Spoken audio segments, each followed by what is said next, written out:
What day is it today, dear?" I turned to look at my mother, hesitating. This was the third time she'd asked the same question in under an hour. At first, I thought she's just getting older. Forgetfulness is normal, right? But then, Dad started forgetting how to get home. He called me by someone else's name, and sometimes the way he looked at me, it was strange, like I was a stranger to him. Could this really just be aging, or is it the quiet warning of something much more frightening? If you're caring for aging parents too, don't skip this video, because sometimes a small moment of forgetfulness is actually a big sign of Alzheimer's. Now let's begin. Sign 1. Forgetfulness that disrupts daily life. At first, I thought Mum was just a bit scatterbrained. She was 72, but still went to the market by herself, cooked, watered the plants. Sometimes she'd leave her phone in the fridge, or search for her glasses while they were still on her head. I'd laugh and say, "Mom, you've got the memory of a goldfish." She'd laugh too and wave it off. "I'm just getting old, love. It's normal. Don't worry." And I believed her, until one morning. That day, I had just woken up when I heard Mom call from downstairs. "You're up. Fancy some poo?" I smiled. "Yes, I'd love that."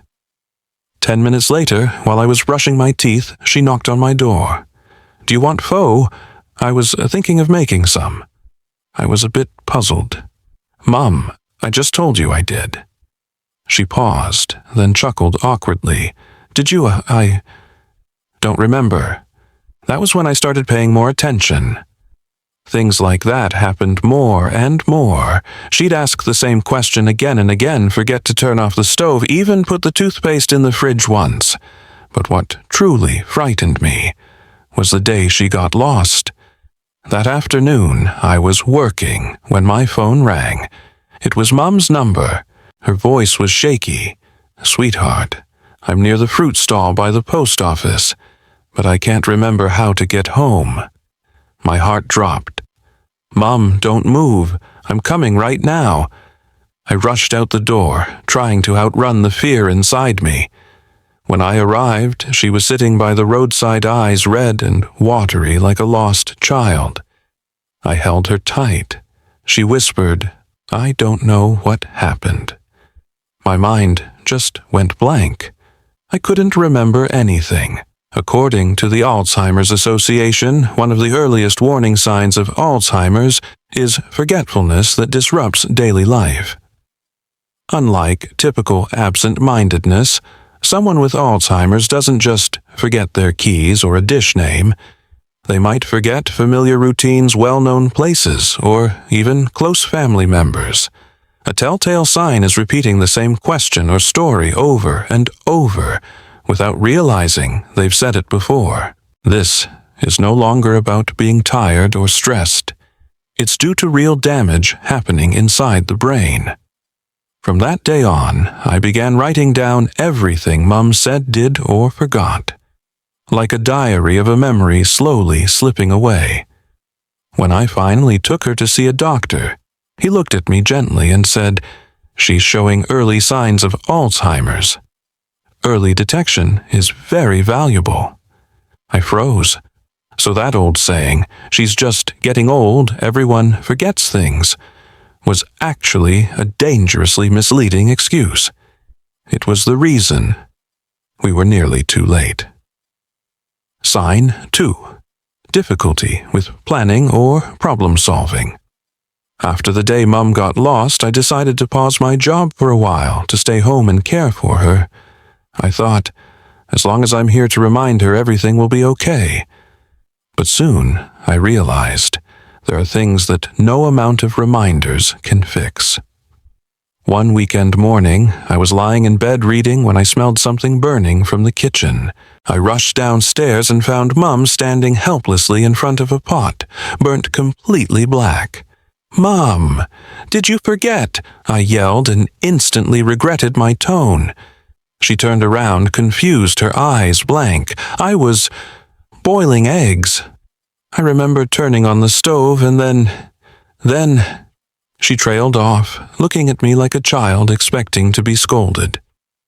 I turned off the heat, led her to the table, and poured her a glass of water. My heart was heavy. Mum used to be the best cook I knew.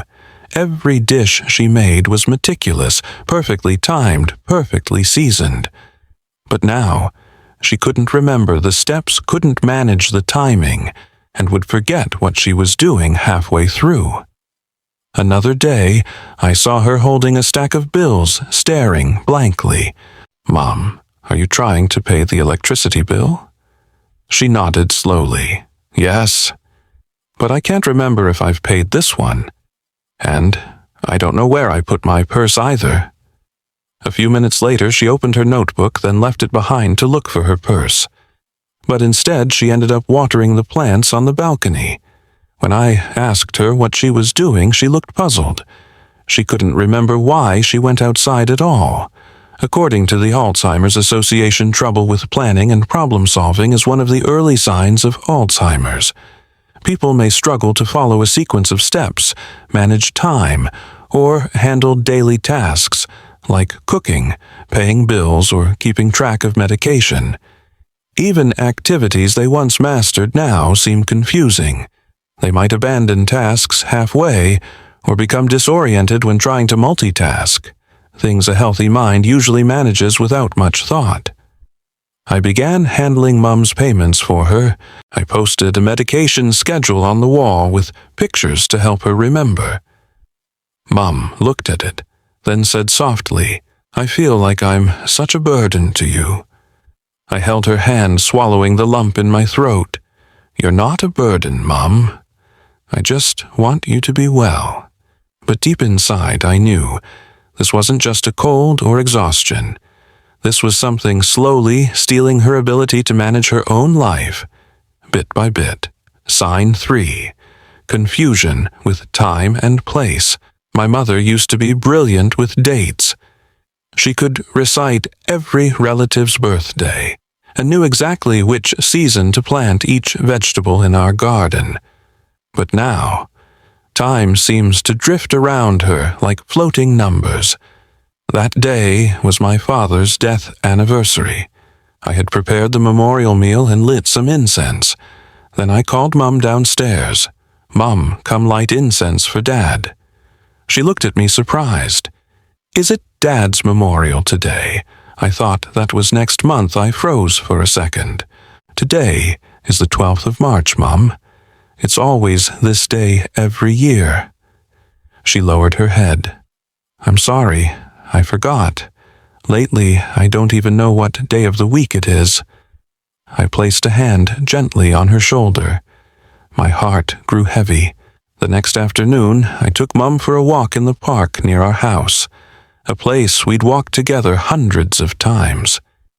But when I turned my back for just a minute to grab the water bottle, she was gone. Panicked, I called out, "Mum! Mum, where are you?" Just a few meters away stood an elderly woman, lost and anxious. It was my mother. "Where did you go?" I ran over, holding her hand tightly. She stammered. "That path looked familiar."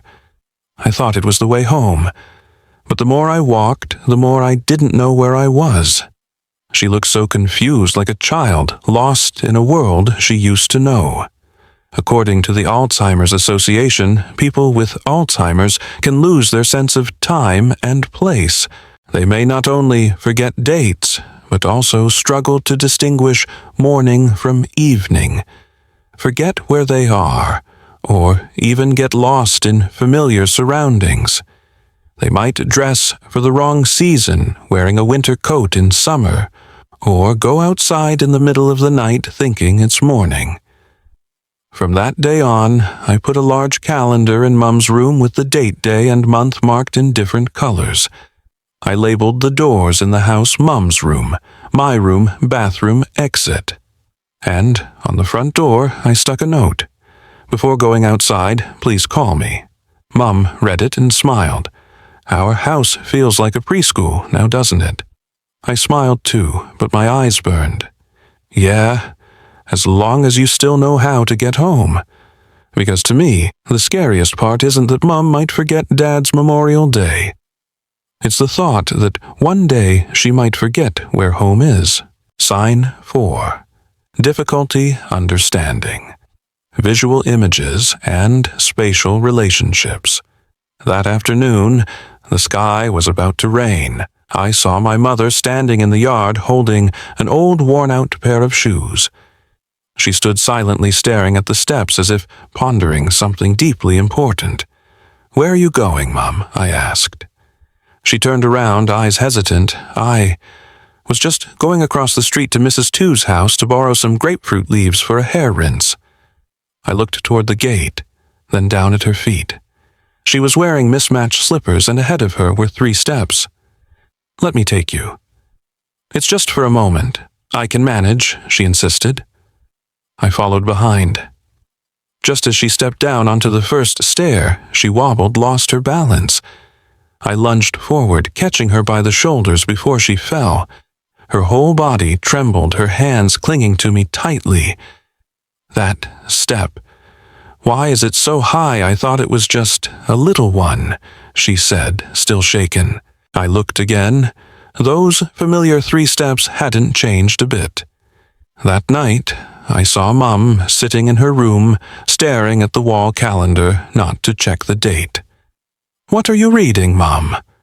"I'm looking at these numbers, but the colors keep blurring." "What day is it today, dear?" I walked closer. The black numbers printed on a dark red background, ordinary for most people. But for Mom, everything seemed to be fading, blending into confusion. The next morning, when I opened her door, she was already holding her handbag. "I want to go to the market to buy some fish.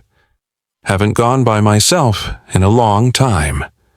I hesitated, worried, but decided to quietly follow behind, to let her hold on to some independence.